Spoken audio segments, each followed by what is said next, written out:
तो दोस्तों इस समय की एक बहुत ही बड़ी खबर निकल के सामने आ रही है इजिप्ट से। और आप सभी भी जानते हो कि जब तुर्की ने भारत का गेहूं रिजेक्ट किया था तब खबर निकल के सामने आई थी कि इजिप्ट जो भारत की शिपमेंट तुर्की द्वारा ठुकराई गई है उसको खरीदने वाला है। परंतु कुछ समय के पश्चात इजिप्ट ने बिना टेस्ट किए ही भारत की उस शिपमेंट को रिजेक्ट कर दिया। और दोस्तों अब भारत सरकार की तरफ से इजिप्ट के लिए बहुत ही बड़ा कदम उठाया गया है। दरअसल भारत सरकार की तरफ से अपने स्वदेशी फाइटर जेट LCA तेजस मार्क 1A को इजिप्ट की एयरफोर्स के लिए ऑफर किया गया है। दरअसल दोस्तों अभी भारत और इजिप्ट की वायुसेना के बीच में एक युद्धाभ्यास कंप्लीट हुआ है, जिसके बाद में भारत को पता चला कि इजिप्ट के पास 70 लड़ाकू जहाजों की कमी है। और इसके अलावा इजिप्ट जो 100 की संख्या में चीनी फाइटर जेट है उनको भी रिप्लेस करना चाहता है। और भारत को यह लगा कि भारत के लिए सबसे बड़ा मौका है कि इजिप्ट को एक बड़ी मात्रा में फाइटर जेट ऑफर किए जाएं। और भारत का जो HAL है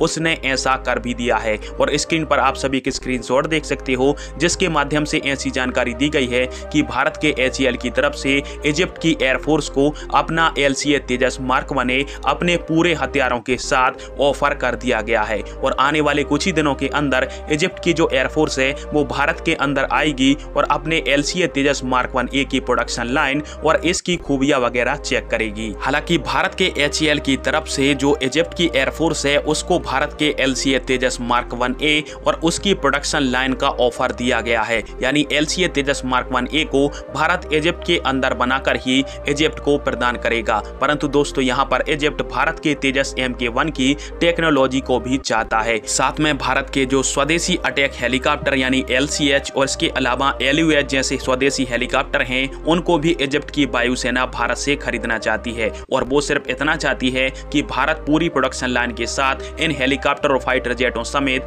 इनकी जो तकनीक है वो भी इजिप्ट को प्रदान करे। अब आप सभी कहोगे कि इजिप्ट को हमें इन हथियारों को नहीं देना चाहिए। तो दोस्तों आप सभी को मैं बता दूं कि हथियार बेचकर ही अपनी अर्थव्यवस्था को आगे बढ़ाया जाता है। भले ही इजिप्ट की तरफ से तुर्की वाले शिपमेंट को रिजेक्ट किया गया था, परंतु जब भारत ने दूसरे जहाज के ऊपर गेहूं लादकर इजिप्ट के अंदर भेजा तो इजिप्ट ने टेस्ट करके इस गेहूं को स्वीकार कर लिया था। और वैसे भी यदि इजिप्ट के साथ भारत की हथियारों की डील कंप्लीट हो जाती है तो गेहूं की तुलना में भारत को हथियार बेचने में जबरदस्त मुनाफा होगा। और इसके अलावा इजिप्ट के आसपास के जो देश हैं वो भी भारत के स्वदेशी हथियारों को खरीदने के लिए लाइन में लग जाएंगे। और इस प्रकार से इजिप्ट को हथियार देने से हमको डबल मुनाफा होगा। खैर आप सभी के इस टॉपिक के ऊपर क्या राय है और इजिप्ट के साथ हमें तेजस फाइटर जेट की डील करनी चाहिए या फिर नहीं, और यदि करनी चाहिए तो तकनीक देनी चाहिए या फिर नहीं, कमेंट बॉक्स में फिर आवाज दीजिएगा। वीडियो देखने के लिए धन्यवाद। जय हिंद, वंदे मातरम।